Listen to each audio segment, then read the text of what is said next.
Hi everyone, my name is Pelle Renata and welcome to my channel. In this video I wanted to demonstrate a couple of mediums and techniques that you can use to achieve beautiful textures for your backgrounds.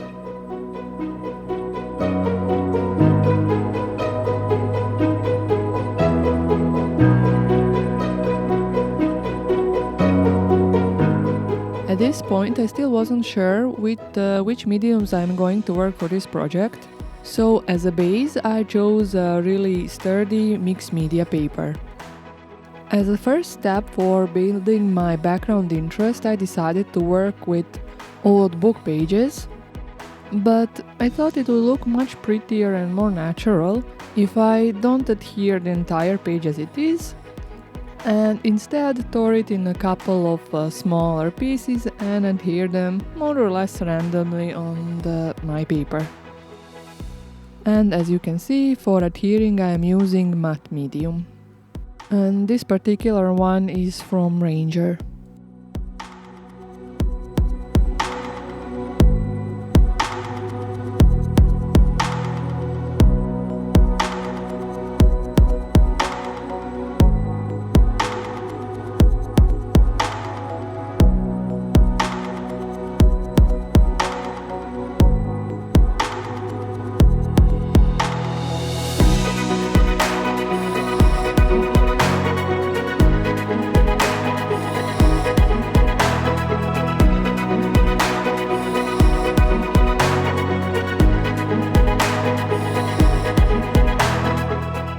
Now for the next step I wanted to add some more textures, and this time I will be using some remains from my previous die cutting session.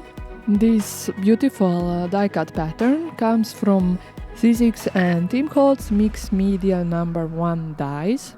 I will as usual leave the link for these products that I'm using in this project in the description box down below, as I think for all of us who do mixed media and enjoy making textures, this is one of must-have dies. Now, of course, before proceeding with the next step, I will leave this to dry for a couple of minutes. But if you are impatient, you can always use your heat gun, though this matte medium dries fairly fast if you don't put too thick layer. Now the next step was to blend in my book pages a bit. For that I chose to work with this Impasto paint in linen color, because the color of it is really quite approximate to this old book page. Now of course you don't need this particular paint, as many manufacturers make similar shades. The only reason which I chose to work with this one now is that it's a really heavy body acrylic paint, and by itself it makes some additional texture, especially if you apply it with your finger like I'm doing here.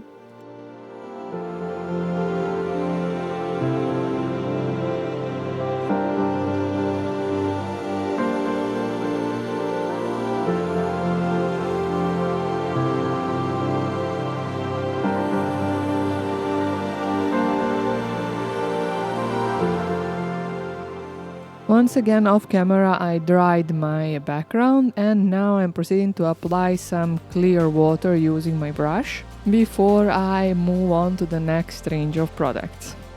And this time I decided to use Lindy Stamp Gag sprays.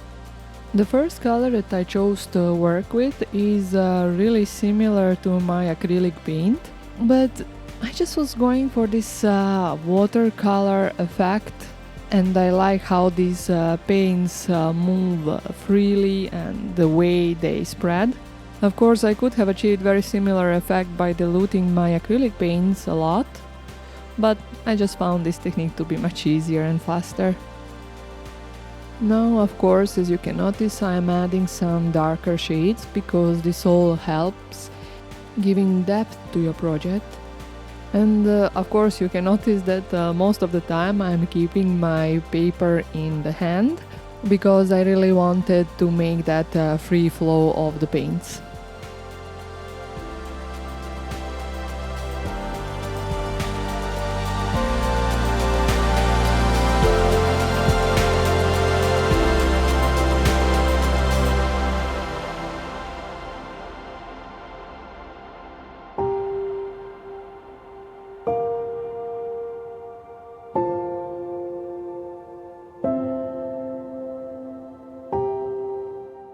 Now I will dry the page a little bit before I move on to the next spray. This is one of the moon shadow mists. It's called Buccaneer Bay Blue, and it's actually a very beautiful spray.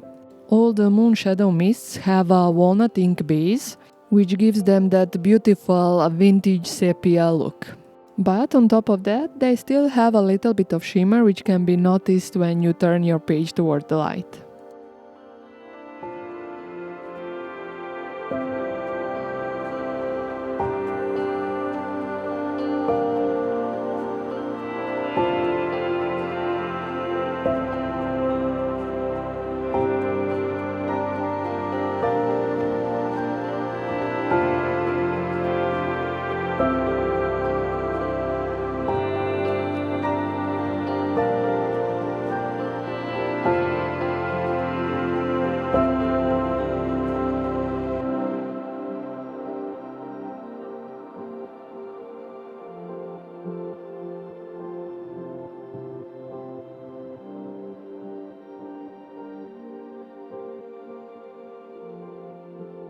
Now once again I am drying my layers a bit before I move to the last color for today.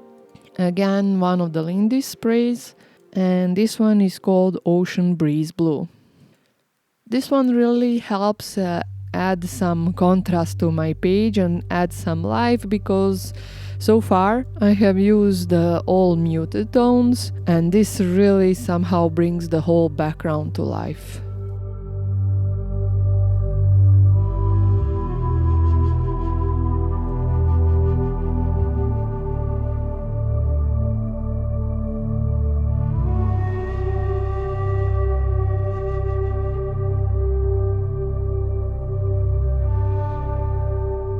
Now, of course, I didn't resist adding some splatters. First white and later on black ones as well. In both of these cases I will be using Winsor & Newton inks. The first one was the white ink and the second one was black Indian ink. And I'm using this box to help me with creating a bit less mess with making splatters. Now, you probably thought this is enough texture, but no, this time I will make some more. I am using Pentart's light modeling paste, and with a palette knife I am giving some more contrast to my background. First of all, I applied it over those die cuts that I have used at the start. This helps emphasize them a bit because they started melting in with my background. But also you can see that I am applying it a little bit on random places of my background, just to a little bit settle down my background so it doesn't look overly busy.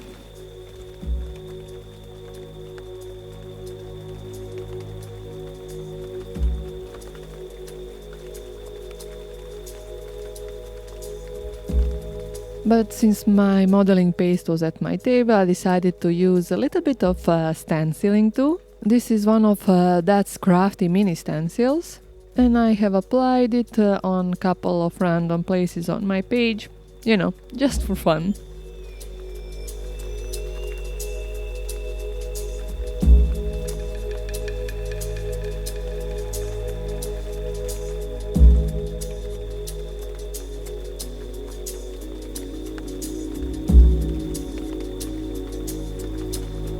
Now, as some of you know, I like to darken the edges of my project. Sometimes I use inks, actually mostly, but this time I decided to draw my frame with a Posca pen. I'm not sure if that was the best idea. I think probably it would have looked better if I just darkened the edges using an ink blending tool and a dark blackish or dark brown color, but honestly this worked fine too. And now finally I can concentrate on making my layout. For this I will be using this die set that you can see on the screen. It is one of die set designed by Tim Holtz and Sizzix, and it is called Wildflower stems. Now comes the focal image, which is from the Carabelle studio, and it is called An Angel to Love. But since she's an angel, let's give her some wings. The wings come from Tim Holtz Idea-Ology transparent wings pack, and they fit just perfectly my project. The girl was actually stamped and colored some time ago, so I couldn't show you this in my video, but what I can tell you is that for coloring I have used my Prismacolor Premier pencils. And of course, as you can see, I have brought one more die set designed by Team Holtz and Sizzix. This one is called Flower Jar, and that completes my layout. For adhering the elements of camera I have used liquid glue, and now it is time to put my completed page in my album journal. To adhere the page to the journal I usually like to use double-sided tape, because I feel it prevents wrapping that can sometimes happen if I use too much watery mediums. And anyway, that's about it for this project. I hope you enjoyed it, because I really had fun making these fun textures. Anyway, I hope to see you soon again and have a nice crafty day. Bye!